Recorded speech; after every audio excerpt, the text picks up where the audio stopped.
Sa lahat ng iyong mga lakad ay kilalanin mo siya at itutuwid niya ang iyong mga landas. Hindi nais ng Diyos na maging bahagi lamang siya ng ating buhay sa ilang pagkakataon.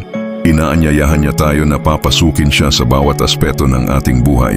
Ang paggawa nito ang pinakamainam na paraan upang manatili sa landas na inilaan niya para sa atin. Kung hahanapin lamang natin siya paminsan-minsan, gugugulin natin ang natitirang oras sa pagkaligaw at paghahanap ng tamang daan pabalik. Ngunit kung hahanapin natin siya sa lahat ng oras, ipapakita niya sa atin ang tamang daan sa lahat ng sitwasyon. Manalangin tayo. Panginoon, salamat po sa patuloy na pagsama sa akin sa lahat ng oras at lugar.